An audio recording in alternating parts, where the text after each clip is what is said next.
Boa noite, irmãos, a paz do Senhor. Os irmãos estão aí, né? Oh, aleluia. Muito bem.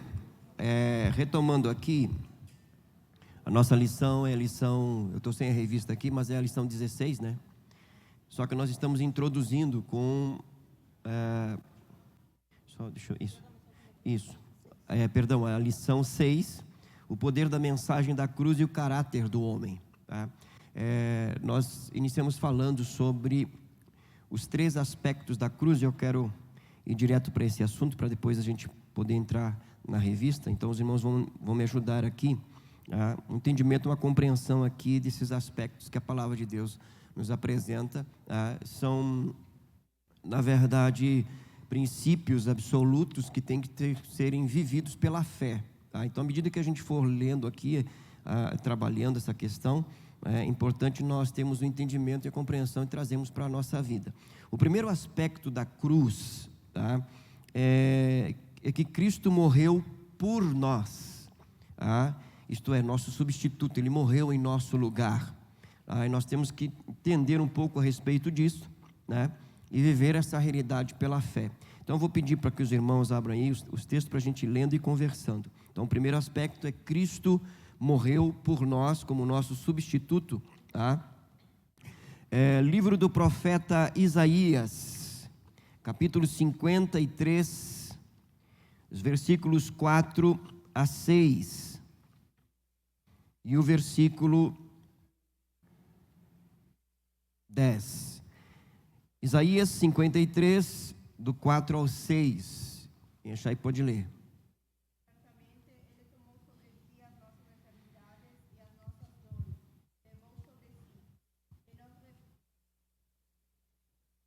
Isso.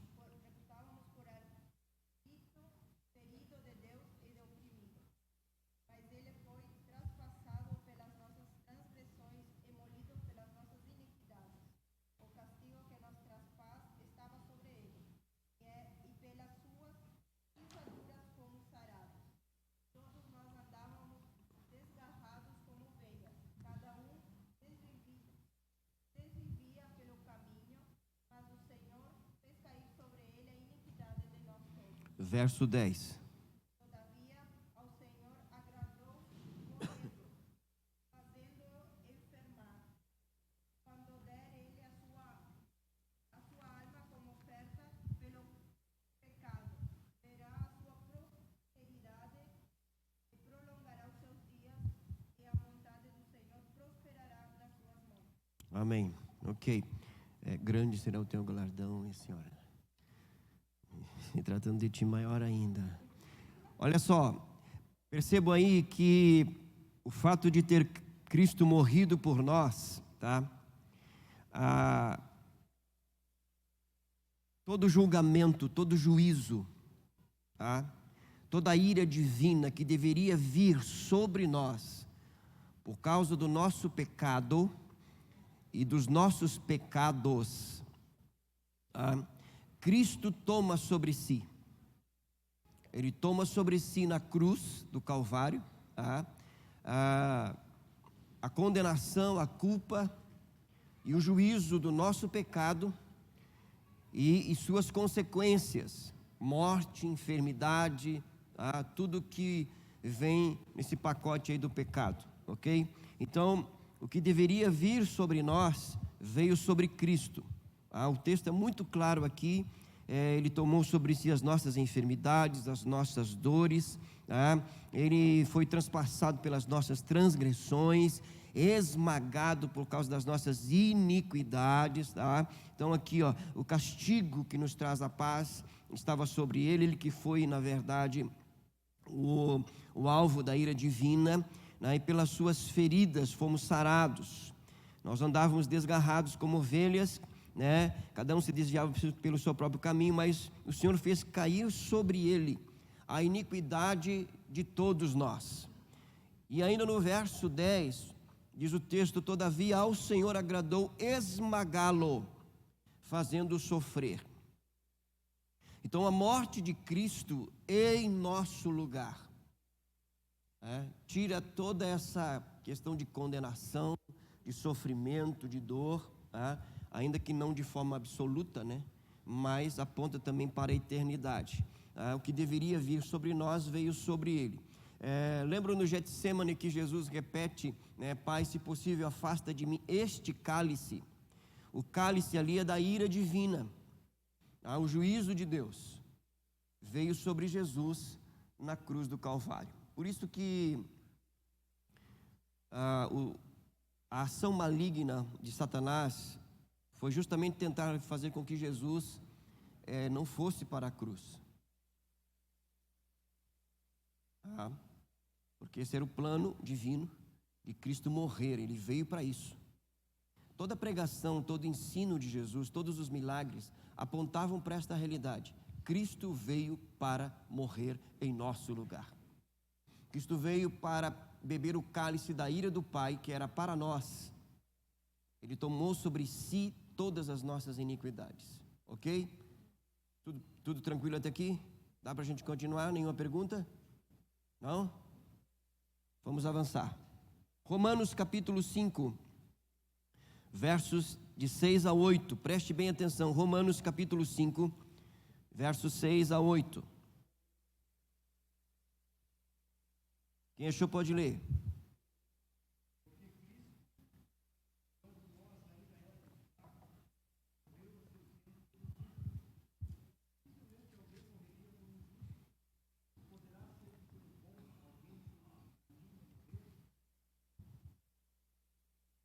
Isso, verso 8 pode ler também, Jefferson.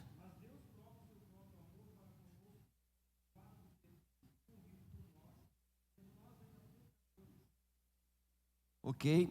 Então Paulo está deixando muito claro aqui que Cristo morreu por nós, sendo nós ainda pecadores. Por isso que ele não veio para julgar, porque o mundo já está julgado, já está sob condenação. Ele veio para salvar. A primeira vinda veio para salvar, veio para redimir, né? E aqui é o seguinte, a morte de Cristo não é somente o derramamento da ira divina que deveria vir sobre nós, sobre Cristo, mas é a prova, é a evidência irrefutável, imutável, de que Deus o Pai nos ama. O texto está dizendo muito claro aqui, mas Deus prova o seu amor para conosco pelo fato de ter Cristo morrido por nós, sendo nós ainda pecadores. Então é a prova do amor de Deus pela humanidade. Deus prova o seu amor pelo homem caído. É interessante porque ira e amor andam juntos, né? Mas ele prova o seu amor enviando Cristo para morrer em nosso lugar. Então a morte de Cristo também é uma prova do amor de Deus para conosco. Ok? 1 Coríntios capítulo 15, verso 3. 1 Coríntios capítulo 15, verso 3. Pode ler aí.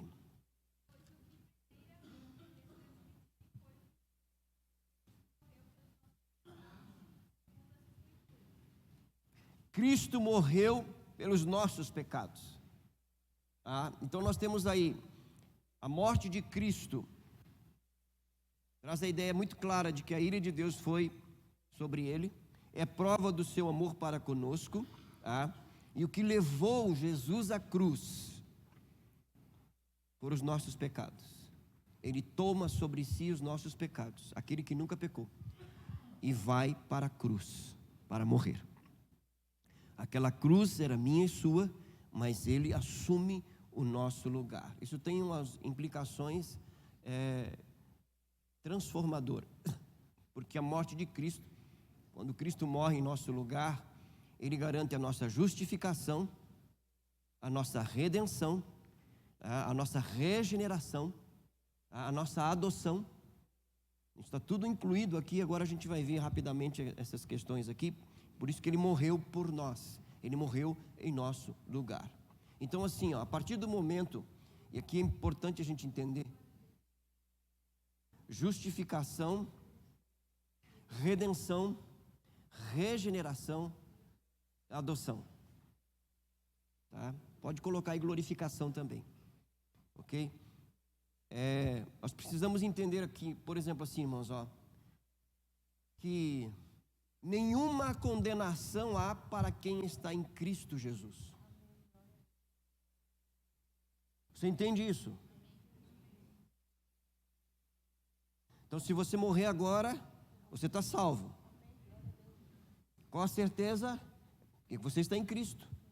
Preste atenção, não é pela sua obediência e nem pela sua desobediência, é pela sua condição em Cristo. Você está em Cristo. Amém, amém. Não tenha dúvida disso. E não deixe que ninguém coloque dúvida no seu coração acerca disto. A sua e a minha salvação estão garantidas em Cristo Jesus.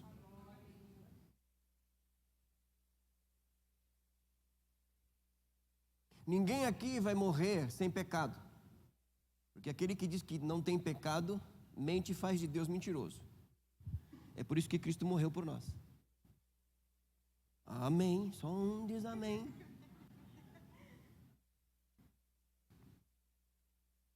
Você não é salvo pela sua obediência e perdido pela sua desobediência. Você é salvo em Cristo. Obediência e desobediência é um outro aspecto que a gente vai trabalhar agora, mais adiante, tá? Lá outubro, eu acho. Você está salvo em Cristo. Não há condenação para você. Os irmãos entendem isso? Pastor, hoje eu briguei com a minha esposa. Não deveria ter feito, mas fez. Se meu coração parar, eu vou para onde, pastor? Você vai para o céu, você está em Jesus? É mesmo? Então, não. Mas você está salvo. Sim ou não? O pessoal tem dúvida disso, pelo amor de Deus, cara. Você está salvo em Cristo. Nenhuma condenação. Isso não é licença para pecar. Você está liberto para não pecar. Mas se pecar, você tem um advogado.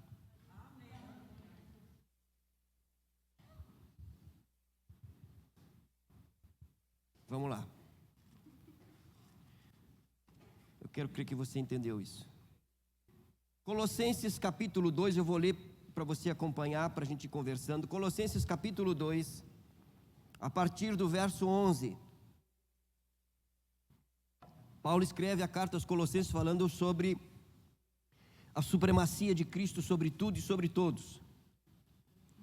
Colossenses capítulo 2, a partir do verso 11. Olha só o que a morte de Cristo em nosso lugar trouxe para nós.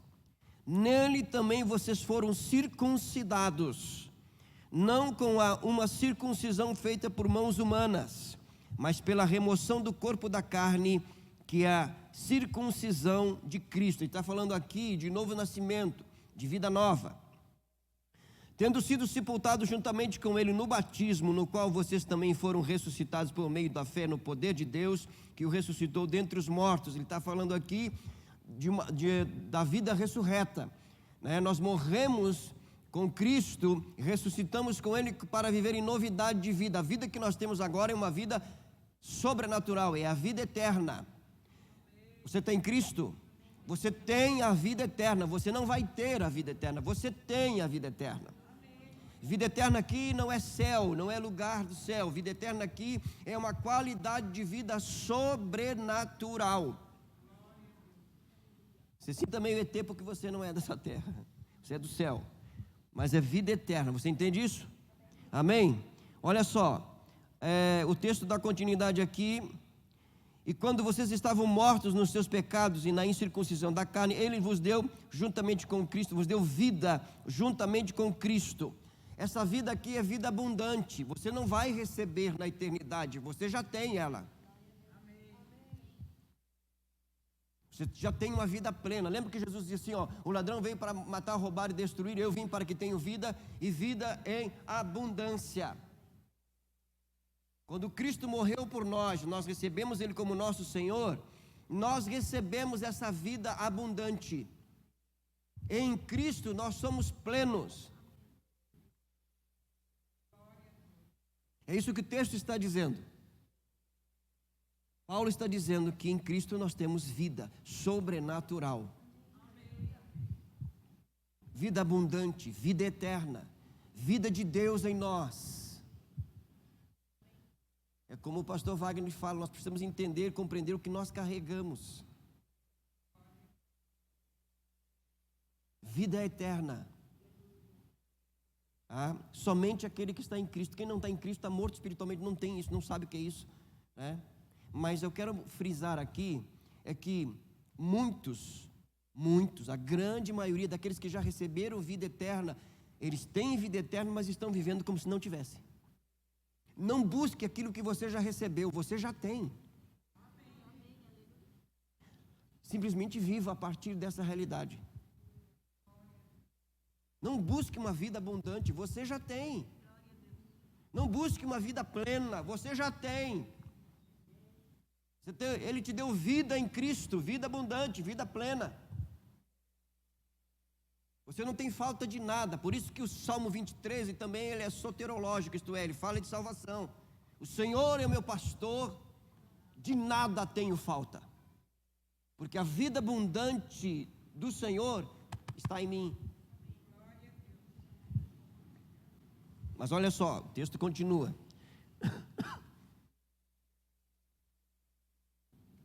Verso 13: quando vocês estavam mortos nos seus pecados e na incircuncisão da carne, Ele os deu vida juntamente com Cristo, perdoando. Perdoando o quê? Todos os nossos pecados. Quantos pecados? O que você entende por todos?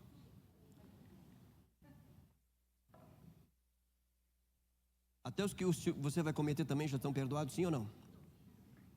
Sim ou não, irmãos? Sim. Lógico que para receber o perdão você tem que se arrepender. Mas todos os nossos pecados já estão perdoados. Todos. Uma das grandes diferenças entre o regenerado e o não regenerado, quando eles ouvem esta verdade, o regenerado e o não regenerado ouvem essa verdade: todos os vossos pecados estão perdoados, passado, presente e futuro. Se você pecar, o pecado que você cometeu já está perdoado, porque Cristo morreu uma única vez, não vai morrer de novo para te perdoar de novo, já morreu. O pecado está perdoado. Para receber o perdão eu tenho que me arrepender, mas o perdão já está lá. Você entende isso? Olha só, na mente do não regenerados, mas se todos os meus pecados estão perdoados, então agora mesmo que eu vou pecar. Por que ele pensa assim? Porque ele não foi regenerado. Quando o regenerado ouve essa verdade, o que ele diz? Agora mesmo, que em gratidão eu vou viver mais em santidade, porque todos os meus pecados estão perdoados. E quando eu pecar, eu vou correr para Ele, porque Ele é o meu advogado. Porque a sua palavra me diz: se eu confessar os meus pecados, Ele é fiel e justo para me perdoar os pecados e me purificar de toda a injustiça. Olha o que a morte de Cristo trouxe. O texto sagrado diz mais. Você está acompanhando o raciocínio aí? Verso 14: cancelando o escrito de dívida que era contra nós. Preste atenção. Quando o criminoso estava sendo levado para ser crucificado, havia uma lista dos crimes que ele havia cometido, para que todo mundo soubesse por que ele ia ser crucificado. Essa era a dívida. Ele está em dívida, por isso ele vai pagar com a sua própria vida.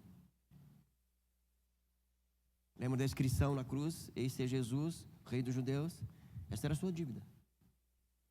Mas Paulo está dizendo que toda acusação contra nós na morte de Jesus, ela foi cancelada.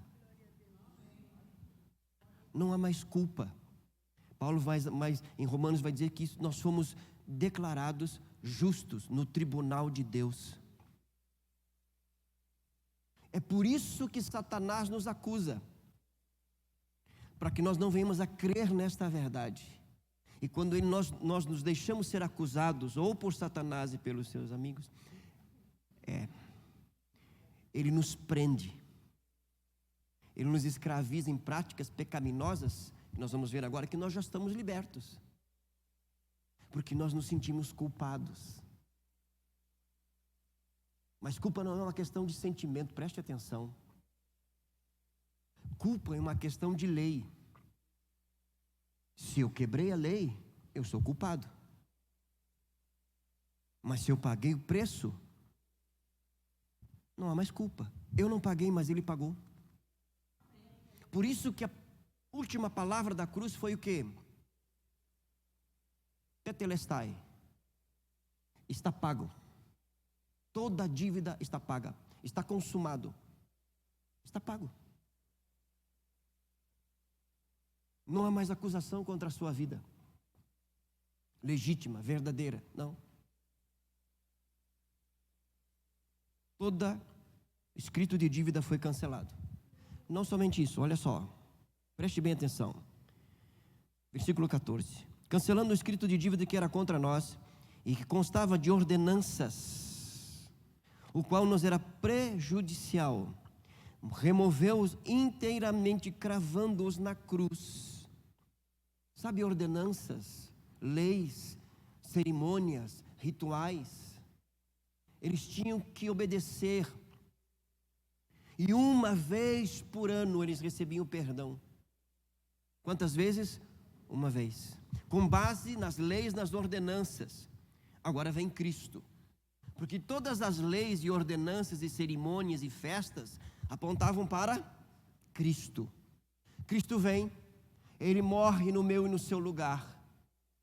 E agora então, para que eu receba o perdão, para que eu seja salvo, quais são as ordenanças, quais são os rituais, quais são as leis?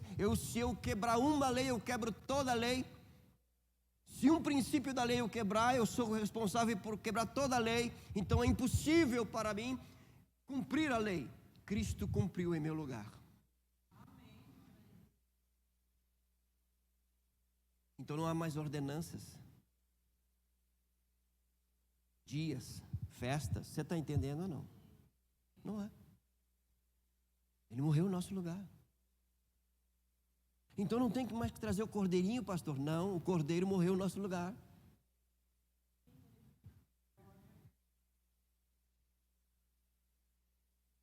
Mas não é somente isso. Olha o que o texto diz, versículo 15. E despojando, desarmando, anulando os principados e as potestades, publicamente os expôs ao desprezo, triunfando sobre eles na cruz. Preste atenção. A morte de Cristo despojou, desarmou toda a ação maligna contra a minha e a sua vida.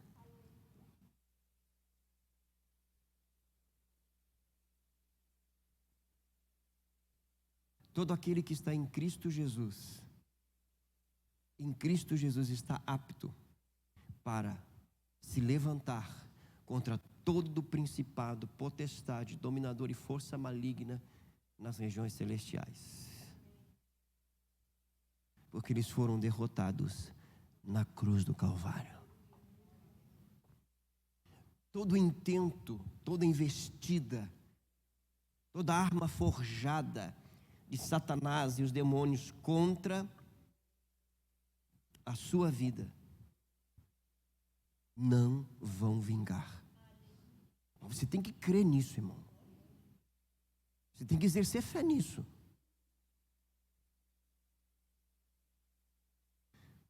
Olha só.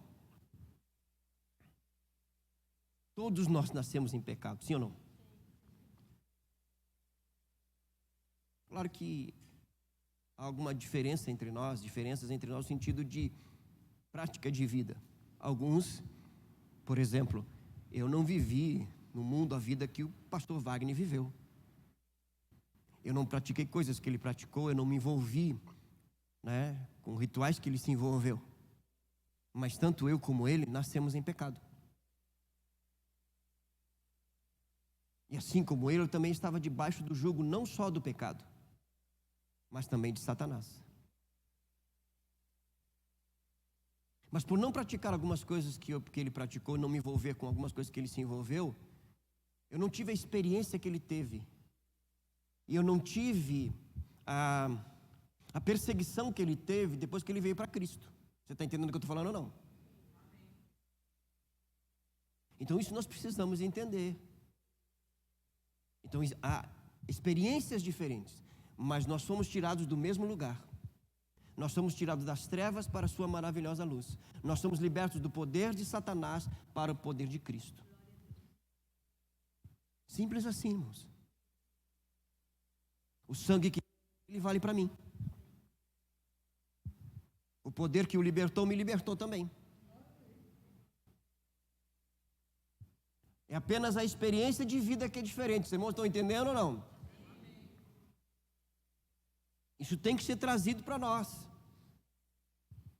para a nossa prática de vida. Na cruz, o Senhor despojou todo principado e potestade, triunfando sobre eles na cruz, entregando eles ao desprezo publicamente.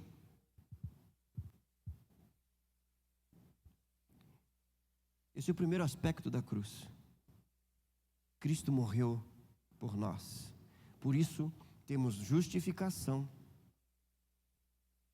nós temos redenção, nós temos regeneração, nós temos a adoção e glorificação. Irmãos, isso é uma realidade no mundo espiritual. Se você pedisse para que Deus abrisse os seus olhos espirituais para você ver como que está, onde que você está no mundo espiritual e como o mundo espiritual lhe vê, Paulo vai dizer aos Efésios que é o seguinte: nós estamos assentados juntamente com Cristo, acima, é uma posição de autoridade, é um lugar de governo. É por isso que Satanás e os demônios, eles atacam a nossa mente, com dúvidas, com incertezas, questionamentos, principalmente quando erramos, quando transgredimos, quando desobedecemos, sabe? Principalmente quando a nossa fé, ela não está alcançando aquela maturidade daquilo que Deus quer nos conceder. E aí nós temos que, na verdade, resistir ao diabo, porque são setas malignas, os dardos inflamados que Paulo fala em Efésios, com o escudo da fé. Mas fé em quem? Em Jesus. Fé no que Ele fez por nós. Ele morreu em nosso lugar. Não é possível, irmãos, que nós, sabendo dessas verdades, muitas vezes nós ainda estamos debaixo de jugo, de opressão, de perturbação. E eu não estou dizendo que isso não vai acontecer, eu estou me referindo a alguns dentre nós que se mantém um longo tempo debaixo disso. Há uma necessidade de um posicionamento por fé, porque Cristo morreu em nosso lugar. Você sabe qual é a maior arma de Satanás?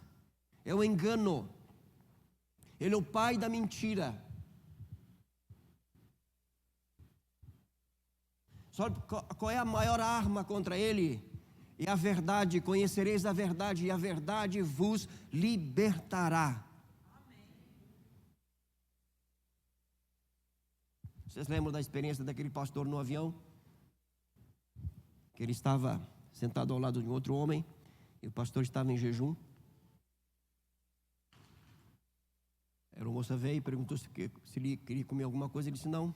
Ela insistiu, disse, olha, não, muito obrigado, eu estou em jejum. O cidadão que estava do lado dele disse, não, eu também estou em jejum. E o pastor diz: ah, você é crente? Diz: não, eu sou satanista. Eu adoro Satanás. Eu estou indo para a sua cidade, porque nós estamos reunindo os satanistas para derrubar todos os líderes evangélicos pelo pecado da imoralidade, da avareza, questão de dinheiro e do orgulho. E nós estamos jejuando.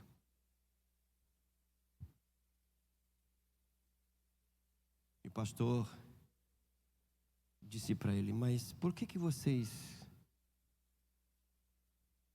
creem dessa forma, sabendo que só Jesus é o Senhor? Ele riu para o pastor e disse: é simples. Vocês não sabem o poder que o Deus de vocês tem. E aí está a nossa vantagem.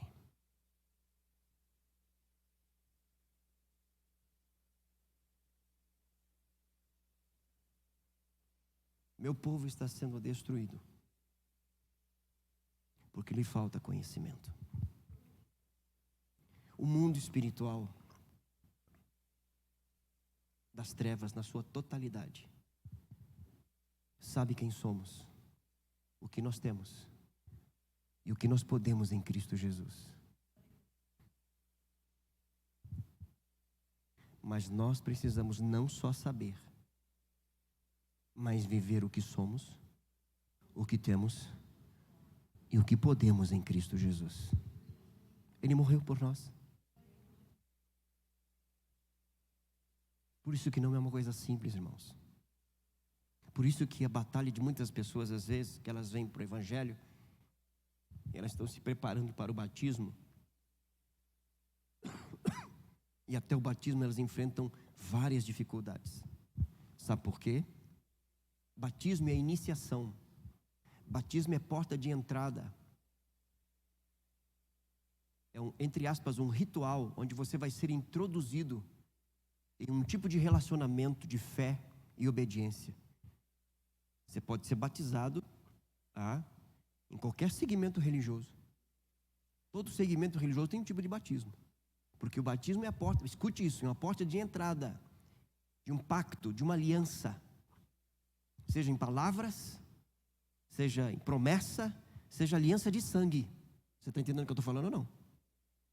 Então, quando as pessoas vêm para se batizar, declarar publicamente a sua fé em Cristo Jesus,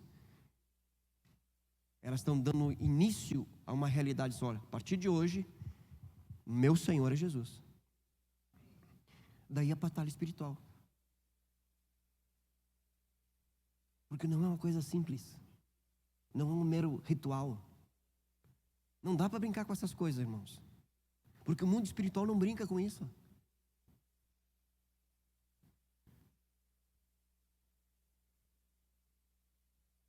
Isso é muito sério. Por isso que nós precisamos entender, compreender e trazer essa verdade. Cristo morreu por nós. E tem todas essas implicações que a gente só está passando assim, rapidamente. Nós temos mais uma ideia do que o mundo espiritual. Quando Jesus disse: está consumado, a Bíblia diz que a terra tremeu, o véu do templo se rasgou de cima a baixo. Houve ressurreição de mortos. E quando ele ressuscitou,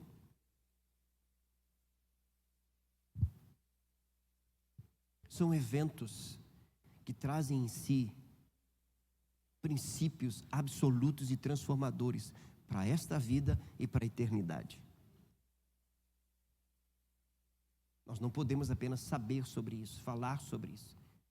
Nós temos que viver isso. Mas qual a certeza que você está salvo? Cristo morreu por mim. Mas qual a certeza do perdão dos seus pecados? Ele me perdoou, o seu sangue me purifica de todo pecado. É o sangue de Jesus.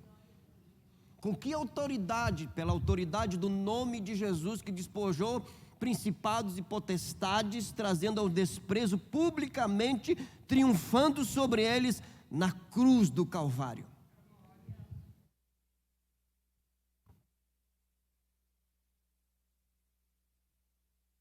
Poucos dias atrás eu acordei bem perturbado.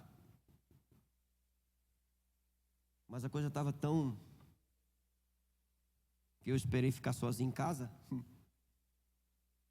E eu fiz exatamente isso que eu vou mostrar para você. Eu disse assim: Satanás, estes pensamentos não vêm de mim. São setas malignas da tua parte. Eu te repreendo agora em nome de Jesus. A minha mente é a mente de Cristo.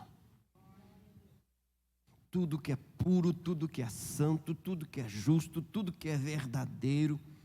Se existe algum louvor, é isso que vai ocupar a minha mente. Bate em retirada. Você está entendendo ou não?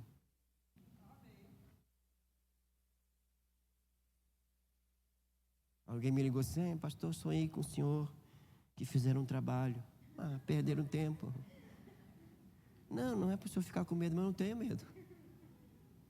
Eu estou orando, amém? Continua orando. Mas não vai dar certo.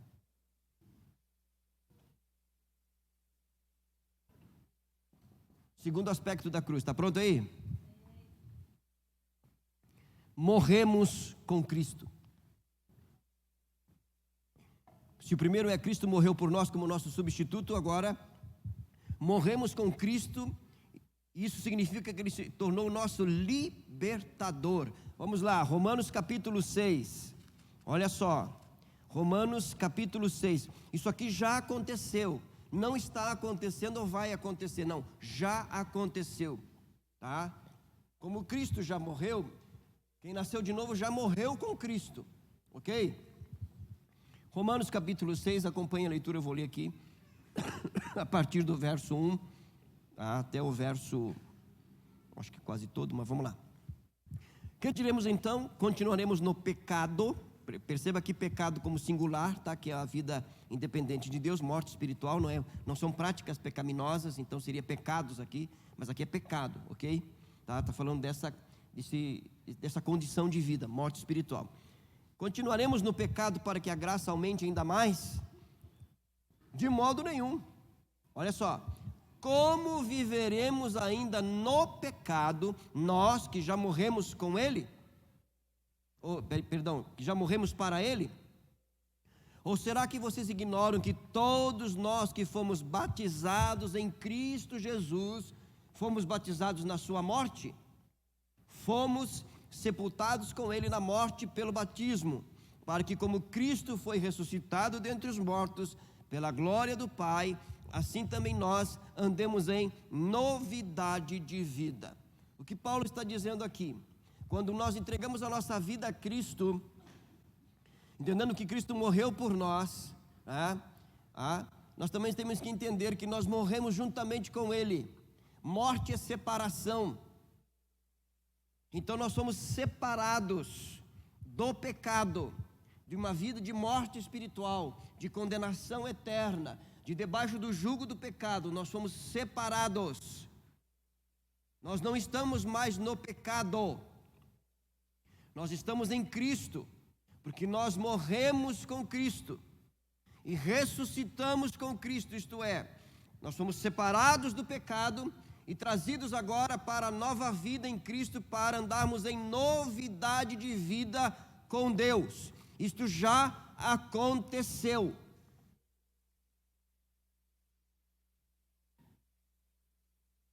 Amém, pastor. Dá para continuar, pastor? Você foi separado do pecado. Você não é mais um pecador, escravo do pecado. Você é santo.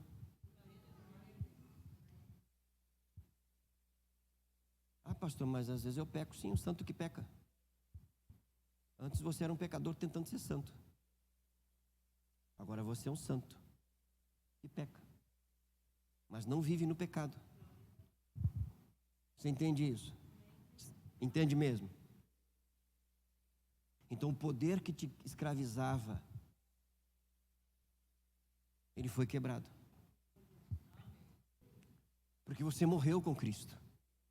Ele nos libertou do poder do pecado. Ele nos libertou na sua morte da condenação, das consequências do pecado. E agora, quando nós morremos com Ele, Ele nos libertou do poder do pecado. Nos libertando do poder do pecado, Ele agora nos capacita a vencermos os pecados. Então não existe prática pecaminosa nenhuma que o nascido de novo não consiga vencer.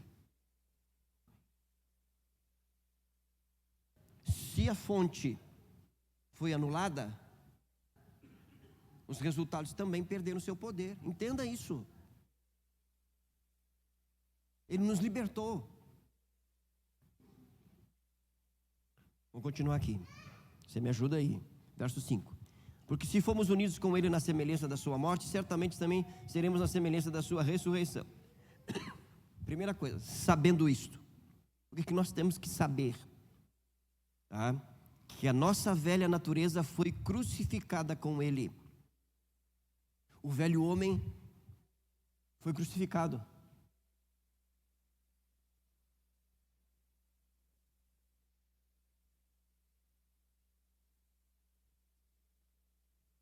O velho homem foi crucificado. Você é uma nova pessoa. Você não acredita, né? Ah, pastor, hoje eu não me vi tão novo assim. Você é uma nova pessoa. Meu Deus do céu, como é difícil isso. O velho homem morreu.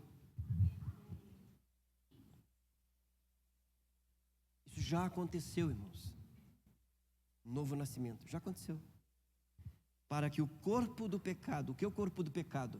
O corpo que era um instrumento para manifestar a vontade do velho homem. O corpo é um veículo que vai manifestar uma realidade interna. Essa realidade interna mudou. Quem reina agora não é mais o velho homem. É um novo homem. É uma nova criatura.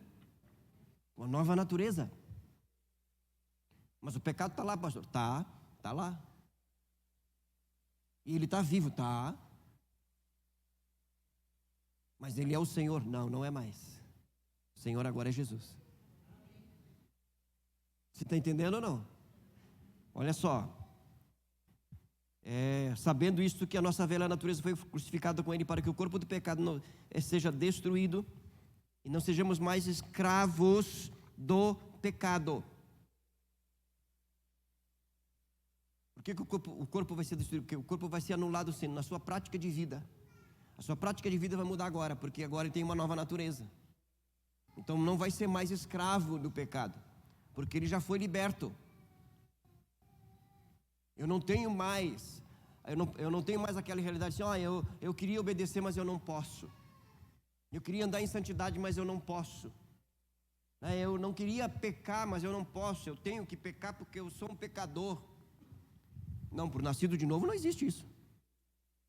Ele agora em Cristo, porque ele morreu com Cristo, ele pode e deve dizer, eu não vou pecar. Eu vou viver em santidade, porque ele foi habilitado para isso com a nova vida.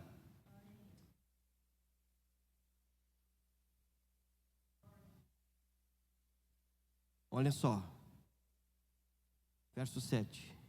Pois quem morreu está justificado do pecado.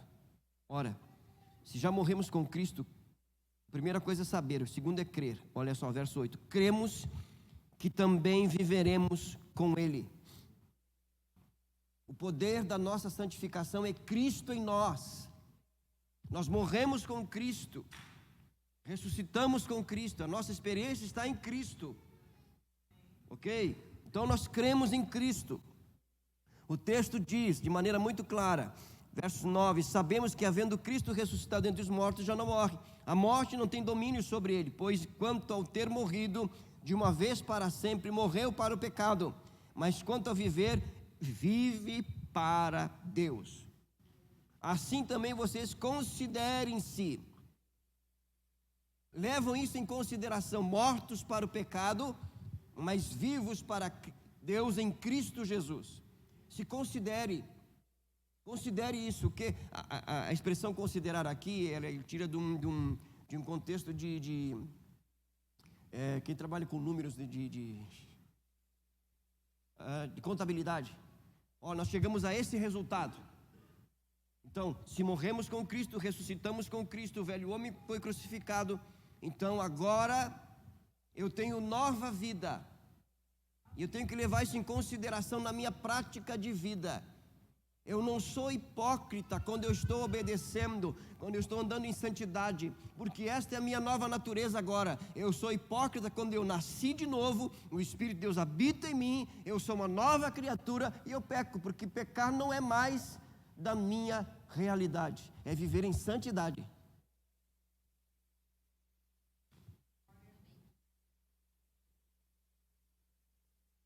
Porque eu sou santo. Os irmãos estão entendendo isso? Isso já aconteceu, irmãos. Ser uma nova criatura. O pecado não tem mais domínio, não tem mais governo sobre a sua vida. É Cristo.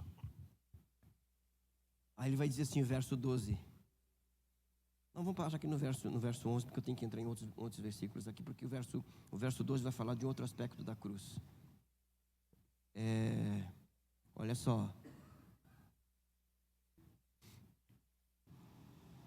Verso 11. Assim também vocês considerem-se mortos para o pecado, mas vivos para Deus em Cristo Jesus. Verso 14. Romanos 6,14. Porque o pecado não terá domínio sobre vocês, pois vocês não estão debaixo da lei, e sim, então graça não é permissão para pecar, é liberdade para obedecer, capacidade para obedecer, capacidade para viver em santidade. Isso é graça. Nós morremos com Cristo. Alguém leia para nós, por favor, rapidamente, Colossenses capítulo 1, verso 13, preste bem atenção, Colossenses 1, 13.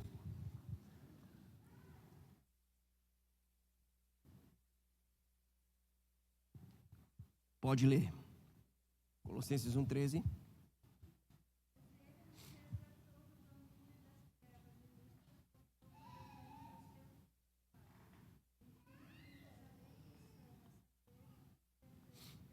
Olha só, Ele nos libertou do império, poder, domínio de Satanás e nos transportou para o reino do Filho do seu amor. Isto é, agora o nosso governo está na autoridade de Cristo sobre nós, no qual nós temos a redenção. Por que redenção? Ele nos comprou para Ele, fomos libertos e pertencemos a Ele, no qual nós temos a redenção, o perdão dos nossos pecados. Morremos com Cristo, Ele nos libertou. E se aplica o mesmo princípio aqui, irmãos. Qual a tentativa de Satanás? É colocar em dúvida a sua libertação. É tentar convencer você de que você não foi liberto. Olha só, se você fosse liberto, você não falava desse jeito. Mas se você fosse liberto, você não teria esses pensamentos. Se você fosse liberto, olha aí, quanto tempo faz que você está nessa prática? Você não é livre? É lógico que você não é livre, porque se você fosse livre... Eu não estou inventando aqui, irmãos, essa é a nossa luta de cada dia. Eu tenho que aplicar a palavra de Deus. O Senhor me libertou. Uma vez eu fui expulsar um demônio de uma mulher. O demônio olhou para mim e disse assim, você sabe quem eu sou? E eu disse, sim. Quem eu sou? Eu disse, um anjo caído. Porque ele disse assim, eu sei quem tu é. Você pensa que você é livre. Eu disse, eu não penso. Eu sou livre porque Ele me libertou do império das trevas.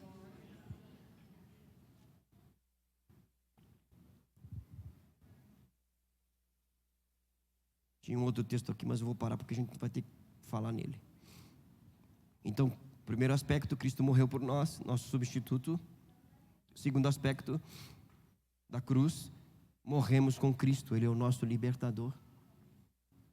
Somos livres. do poder do pecado, do poder das trevas, do poder do mundo. Somos livres do poder da morte. A morte, quando vem levar um santo, ela já vem chorando já. Porque ela sabe, olha só, esse é o meu fim. Porque ela sabe que o último inimigo a ser destruído é ela. Quando ela vem levar no santo, ela sabe que não tem poder para levá-lo para o inferno, porque ele foi liberto. Nós somos o único povo que sorrimos para a morte, porque temos vida, vida eterna. Feche seus olhos, vamos orar. Após a oração, você que trouxe a sua oferta, coloque no gasofilácio. Pai, nós te damos graças, porque Cristo morreu em nosso lugar. Pai, nós te damos graças porque morremos com Ele e ressuscitamos juntamente com Ele para vivermos em novidade de vida. Somos uma nova criatura, Senhor. O Senhor tirou o coração de pedra e colocou o coração de carne e colocou em nós o teu Espírito. Somos luz do mundo, sal da terra. Somos discípulos do Senhor Jesus Cristo. Somos testemunhas do Senhor Jesus Cristo. Somos templo, lugar da tua habitação. Perdão por muitas vezes negarmos essas verdades, ó Deus, aceitando as dúvidas, as incertezas, as acusações de Satanás, quando na verdade deveríamos, ó Deus, exercitar fé na tua palavra, porque ela é suficiente. Que o teu Espírito continue, Senhor, trabalhando em nós, de maneira, Senhor, que continuemos avançando com as mãos firmes no arado, com os olhos fitos no autor e consumador da nossa fé, vivendo, Senhor, pela fé e não por vistas. Fé em Ti, fé na Tua palavra. É a nossa oração, agradecidos em Cristo Jesus. Amém. Que o Senhor te abençoe.